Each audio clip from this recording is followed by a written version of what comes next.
నగర్ జిల్లా కేంద్రంలోని పట్టణ ఆర్యవైశ్య యోజన సంఘం అధ్యక్షులు నూతనంగా ఏకగ్రీవంగా ఒక యువకుడు ఎన్నికయ్యాడు. ఆయన మాటల్లోనే మరిన్ని విషయాలు తెలుసుకుందాం. అన్న నమస్తే. ముందుగా కంగ్రాచులేషన్. ఒక యువత రాజకీయాలకు రావాలనేది ఒక నానుడి ఉంది, కానీ ఈరోజు మీరు నిజం చేసి ఒక పట్టణ యోజన సంఘానికి అధ్యక్షులయ్యారు. మీకు ఎలా అనిపిస్తుంది? చాలా సంతోషం అండి. ఈరోజు మహబూబ్నగర్ పట్టణ ఆర్యవైశ్య యోజన సంఘం అధ్యక్షునిగా ఎన్నిక కావడంలో నా యొక్క ఎన్నికలో కీలక పాత్ర వహించినటువంటి శ్రేయోభిలాషులు పెద్దలు గౌరవనీయులు ఆర్యవైశ్య సంఘం అధ్యక్షులు గుండా వెంకటేశ్వర గారి మొదటి పాత్ర, అదేవిధంగా వారి తరపున తల్లం నాగరాజు గారు కానీ, మిర్యాల వేణన్న గారు కానీ, ఎదురే ప్రమోద్ కుమార్ గారు, సీజీకే గారు, వీళ్ళందరి పాత్ర చాలా కీలకం అండి. చాలా సంతోషం. ఇన్ఫ్యాక్ట్ నేను పదవి నాకు ఇస్తాము అంటే కూడా నేను వద్దని చెప్పాను. మొదటిగా నాకు అనుభవం తక్కువ ఉంది, కాదండి అర్థం చేసుకోండి అంటే కూడా వాళ్ళు లేదు మనసాని నువ్వు ఉండాలి, నీకు ఆ వర్త్ ఉంది అని చెప్పి నన్ను బూస్టప్ ఇవ్వడం కానీ, ఒక మనిషిని ఎప్పుడైనా కానీ గివప్ ఇవ్వకుండా ప్రోత్సహించాలి. ఒక అడుగు నేను వేస్తా అంటే 2 అడుగులు వేయించే ఒక క్యాపబిలిటీ ఉన్న వ్యక్తులు మన పక్కన ఉంటే ఎంతటి కొండనైనా ఢీకొనే ఒక శక్తి మనకు ఉంటుంది. కాబట్టి వాళ్ళు నీకు మేము ఉన్నాము అన్న విధంగా ఖచ్చితంగా వాళ్ళు మనకు అన్ని విధాలుగా సపోర్ట్ చేస్తూ ఉన్నారు. కాబట్టి చాలా సంతోషంగా ఉంది. యువజన సంఘం చరిత్రలోనే ఎప్పుడైనా కూడా ఎన్నికల రూపంలో ఎన్నికైన అధ్యక్షులలో కాకుండా నేను ఎన్నికల్లో ఏకాగ్రీవం అయిపోయినా. ముఖ్యంగా ఎవరైనా ఎన్నికలు పెడితే ఖచ్చితంగా ఆపోజిట్ అనేది ఖచ్చితంగా నిలబడుతుంది, కానీ ఇక్కడ మీకు ఎన్నికల్లో నిలబడి కూడా ఏకగ్రీవం అవ్వడం కొద్దిగా ఆశ్చర్యంగా ఉంది. యాక్చువల్గా ఏంటంటే ఎలక్షన్స్ పెట్టారండి. ఆ ఎన్నికల్లో కూడా మన ఆర్యవైశ్య బంధుమిత్రులు శ్రేయోభిలాషులు అందరూ కూడా పెద్ద ఎత్తున దగ్గర ఒక 500-600 మంది వరకు మనకు వాసవి ఏసీ ఫంక్షన్ హాల్లో ఒక దగ్గరకు వస్తారు. అయితే ఆ ఓటింగ్లో పాల్గొనడానికి 600 మందికి ఆస్కారం ఉంటుంది. కాకపోతే అక్కడ మన యొక్క బలాన్ని చూసి ప్రధాన ప్రత్యర్థులు ఎవరున్నా సరే పేర్లు చెప్పాల్సిన అవసరం మనకు ఉండదు. కొత్తగా ఇప్పుడున్న జనరేషన్లో కొద్దిగా యాక్టివ్గా కూడా కనిపిస్తున్నారు. ఆ యాక్టివ్నెస్ మీకు బలం అని చెప్పొచ్చట. అమ్మవారి సేవా కార్యక్రమాల్లో చురుకైన పాత్ర పోషిస్తూ అన్ని ఒక విషయాల్లో అన్ని రంగాల్లో కూడా యాక్టివ్గా మేము ఉండడం, మా రోల్ ప్లే చేయడం, అన్నీ కూడా తూచా తప్పకుండా పాటించడం, ప్రోటోకాల్ పరంగా అన్నీ కూడా మేము ప్రిపేర్ అయి ఉండడమే నన్ను ఈరోజు ఈ స్థాయిలో నిలబెట్టింది. ప్రత్యర్థుల పోటీ నుంచి తప్పుకోవడానికి కూడా కారణం అదే. ఎందుకంటే అన్ని విధాలుగా ఆయన కరెక్ట్గా ఉన్నాడు, సపోర్ట్ కూడా ఆయనకే ఉంది. కాబట్టి మనం నిలబడడం కరెక్ట్ కాదు, సపోర్ట్ చేద్దామన్న ఒక స్వఉద్దేశంతోనే వాళ్ళు కూడా పోటీలో తప్పుకున్నారని నేను భావిస్తున్నాను. మరి వాళ్ళు ఎట్లా భావిస్తున్నారు అనేది మనకైతే తెలియదు. కాబట్టి నేను ఎన్నిక కావడం అనేది చాలా సంతోషంగా ఉంది.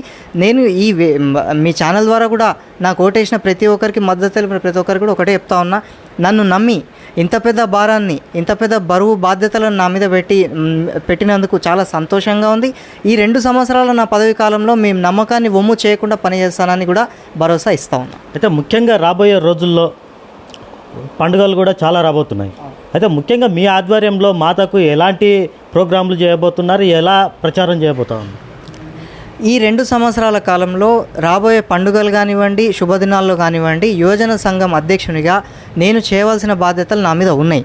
2 సంవత్సరాల్లో మాకు సంవత్సరానికి 3 ప్రోగ్రామ్స్ చెప్పున 6 ప్రోగ్రామ్స్ మా పీరియడ్ మొత్తానికి ఉంటాయి. మా పీరియడ్ వచ్చేసి 2024 నుంచి 2026 వరకు ఉంటుంది, హోలీ టు హోలీ. అయితే హోలీ ఎలక్షన్స్ తర్వాత నేను మొన్న ఈ ఏప్రిల్ 13th రోజు నేను స్వేరింగ్ సెరమనీ చేయడం జరిగింది. అయితే నా మొట్టమొదటి ప్రోగ్రామ్ వచ్చేసి అమ్మవారి జయంతి ఉత్సవాలు. 2 రోజులు అమ్మవారి జయంతి ఉత్సవాల్లో భాగంగా చాలా బ్రహ్మాండమైనటువంటి ఏర్పాట్లు మేము చేస్తూ ఉంటామండి. మొదటి రోజు ఉత్సవాల్లో భాగంగా 18th, 19th జయంతి ఉత్సవాలు ఉంటాయి. 18th రోజు వచ్చేసి అమ్మవారి బంగారు ఆభరణాల ఊరేగింపు. అధ్యక్షునిగా మా ఇంటి నుంచి అమ్మవారి ఆలయం వరకు కూడా శోభాయాత్రలో ఘనంగా అంగరంగ వైభవంగా ఆర్యవైశ్య శ్రేయోభిలాషులు బంధుమిత్రులు అందరి సమక్షంలో పెద్ద ఎత్తున ర్యాలీగా బయలుదేరుతామండి. అక్కడికి వెళ్ళిన తర్వాత అమ్మవారికి విశేష అభిషేకం ఉంటుంది. మన ఆర్యవైశ్య శ్రేయోభిలాషులు అందరూ కూడా ప్రతి ఒక్కరు కూడా ఒక గిన్నెతో అయ్యగారు వాళ్ళ సమక్షంలో పాలు, పెరుగు, తేనె, నెయ్యి కలిపినటువంటి పంచామృత స్థానం అమ్మవారికి ఉంటుంది. ప్రతి ఒక్కరు కూడా దానిలో పాలు పంచుకుంటారు. ఆ తర్వాత భోజన కార్యక్రమాలు ఉంటాయి. సాయంత్రం వచ్చేసి డోలోత్సవం ఉంటుంది. ఆ మొదటి రోజు కార్యక్రమం ఇదైతే 2వ రోజు కూడా పెద్ద ఎత్తున మహిళలందరూ కూడా ఒక 300 నుంచి 400 మంది మహిళలు సామూహిక కుంకుమార్చన కార్యక్రమంలో పాల్గొంటారు. స్వయంగా అమ్మవారి కుంకుమార్చన వాళ్ళే నిర్వహిస్తారు. ఆ తీర్థప్రసాదాలు కూడా వాళ్ళకి అప్పటికప్పుడు అందించడం జరుగుతుంది. కాబట్టి పెద్ద ఎత్తున 2 రోజులకు సంబంధించి ఎంతమంది వస్తే అంతమందికి భోజన కార్యక్రమాలు, అల్పాహార కార్యక్రమాలు. గతంలో కూడా గణేష్ ఉత్సవాలు కానీ, దసరా ఉత్సవాలు కానీ మహబూబ్ నగర్ పట్టణంలోనే అత్యధికంగా ఇక్కడ అంగరంగ వైభవంగా జరుపుకుంటుంది. ఈసారి మీ ఆధ్వర్యంలో ఎలా ఉండబోతా ఉంది? అదే చెప్తున్నానండి, ఏ ఏర్పాట్లు చేసినా ఏ ఉత్సవాలు చేసినా మొట్టమొదటి స్థానం మా ఆర్యవైశ్యులదే ఉంటుంది. ఆ విషయం చెప్పడానికి కూడా ఒక అధ్యక్షునిగా నేను చాలా గర్వపడతా ఉన్నా. ఇప్పుడు కూడా నేనేం చెప్తున్నా అంటే ప్రతి సంవత్సరం మన వ్యక్తిగత జీవితంలో ఏదో ఒక స్టెప్లో డెవలప్మెంట్ ఉంటుంది. అదేవిధంగా అమ్మవారి ఉత్సవాలు ఏర్పాట్లలో భాగంగా కూడా 1 స్టెప్ ముందుకే ఉంటాం తప్ప ఎన్నికైతే రాము. పోయినసారి ఏముంది, మనకు మామూలుగా సింహ గజవాహనం మీద ఊరేగింపు జరిగింది. ఈసారి ఏర్పాట్లు ఘనంగా నిర్వహించాలన్న మంచి ఉద్దేశంతో కల్పవృక్ష వాహనంతో బంగారు వర్ణంలో ఆ అమ్మవారి యొక్క వాహనము, అమ్మవారు ఆ శోభయాత్ర కనిపించాలన్న ఉద్దేశంతో పెద్ద ఎత్తున కల్పవృక్ష వాహనంతో ఊరేగింపు కార్యక్రమం చేస్తూ ఉన్నాం.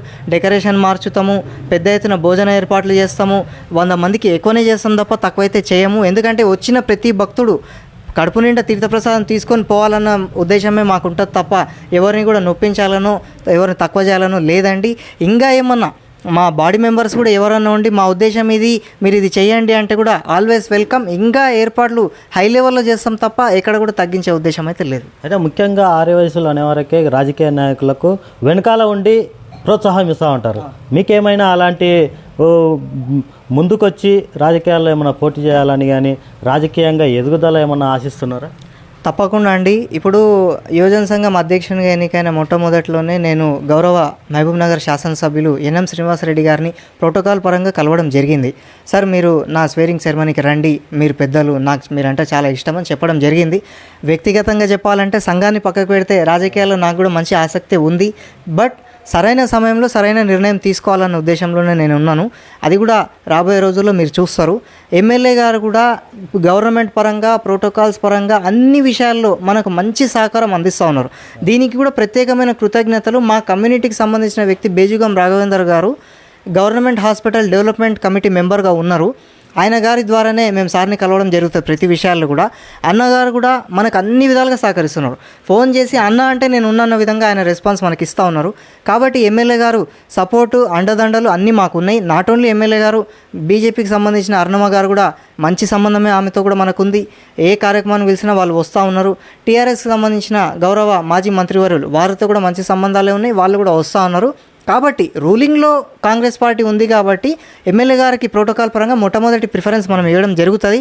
వారి గౌరవాన్ని, వారి యొక్క ప్రతిష్టని ఎక్కడ దిగజార్చే ప్రయత్నం కానీ కిందికి వేసే ప్రయత్నం కానీ మేము చేయమండి. వేరేదైనా అపోహ క్రియేట్ చేస్తే కూడా దాన్ని మేము సమాధానం ఇవ్వడానికి మేము సిద్ధంగా ఉన్నాం. అయితే ముఖ్యంగా ఈ ఆర్యవైశ్య సంఘం నుంచి విద్యార్థులకు కూడా పెద్ద ఎత్తున ఫౌండేషన్ చేస్తూ ఉన్నారు, వాళ్ళకి చదివిస్తూ ఉన్నారు.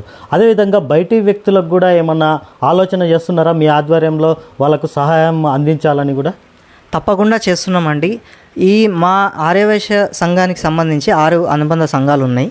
అయితే ఏ సంఘానికి ఉన్న కార్యక్రమాలు వాళ్ళు చేస్తారు. ఇప్పుడు ఫర్ సపోజ్ వాసవి క్లబ్ ఉంది, అవోపా ఉంది. అవోపా వాళ్ళు ఏంటంటే ఆర్యవైశ్య అఫీషియల్స్ అండ్ ప్రొఫెషనల్స్. వారు వనభోజ కార్యక్రమాలు, బుక్స్ పంపిణీ ఇవన్నీ వాళ్ళు చూసుకుంటారు. మాదేంది యువజన సంఘం. యూత్ని ఎట్లయితే ఆకర్షించాలో, యూత్ని రాజకీయాలకు తేవాలన్నా, యూత్ని మంచి స్టేజ్కి తీసుకురావాలన్నా వారికి గైడెన్స్ ఇచ్చే కార్యక్రమాలు, యూనిటీని పెంచే శ్రీకారం చుట్టేది ఏకైక యువజన సంఘం. వాసవి క్లబ్, వనితా క్లబ్ వచ్చేసి వాళ్ళు అంబలి కేంద్రాలు, మజ్జిగ కేంద్రాలు ఇవి చేస్తారు. ఆర్యవైశ్య సంఘం వచ్చేసి ఇంకా వాళ్ళు చేయని కార్యక్రమాలు అంటూ ఉండవు. ఇంకా వారి గురించి నేను చెప్పడం అనేది చాలా చిన్నదిగా ఉంటుంది. అయితే ఇక్కడ వీళ్ళు కానీ మేము కానీ చేసే ప్రతి కార్యక్రమంలో, ఇప్పుడు ఫర్ సపోజ్ నేను చెప్పిన ఇప్పుడు భోజన కార్యక్రమాలు పెడుతున్నాము, దగ్గర 500 మందికి పెడతాము. అక్కడ 500 మందిలో వైశ్యుడు మాత్రమే తినాలి అని ఎక్కడ మేము చెప్పట్లేదు. అందరూ సమానమే. అందరి భక్తులను మేము కడుపులో పెట్టుకొని చూసుకుంటాం. అదేవిధంగా అనాథాశ్రమాల్లో బుక్స్ పంపిణీ చేస్తాం, అంబలి కేంద్రాల్లో, మజ్జిగ కేంద్రాల్లో మజ్జిగ పంపిణీ చేస్తాం, చలివేంద్రాల్లో నీళ్ళు పోస్తాం. అట్లా ప్రతి కమ్యూనిటీకి సంబంధించిన వాళ్ళకి మేము సేవా కార్యక్రమాలు చేస్తాం తప్ప ఓన్లీ ఈ కార్యక్రమాలు బిలాంగ్స్ టు వైశ్యుడే కాకుండా అట్లాంటిది ఏది లేదండి. ఆ అపోహ ఎవరైనా ఉంటే కూడా క్లియర్ చేసుకోవాల్సిందిగా నేను సహృదయంతో వాళ్ళను రిక్వెస్ట్ చేస్తూ ఉన్నా. ఏ కమ్యూనిటీ వాళ్ళైనా వారికి ఏదో ఆపద ఉంటే మా వంతు సహాయ సహకారాన్ని అందించడానికి ఒక అడుగు ముందుకే వేస్తాం, మేము సిద్ధంగానే ఉంటామని కూడా నేను తెలియజేస్తూ ఉన్నా. మొత్తంగా మహబూబ్నగర్ పట్టణంలో ఆర్యవైశ్య సంఘం యువజన అధ్యక్షునిగా నూతనంగా ఎన్నికైనా కానీ 2 సంవత్సరాల పాటు ఏ పండుగలు వచ్చినా కానీ అంగరంగ వైభవంగా జరుపుతాం. అదేవిధంగా ఆర్యవైశ్య సంఘం నుంచి సహాయ సహకారాలు కూడా అన్ని కమ్యూనిటీలకు కూడా అందించే ప్రయత్నం కూడా చేస్తామంటూ కూడా తెలియజేశారు. కెమెరామెన్ శ్రీనితో M6 మహబూబ్నగర్.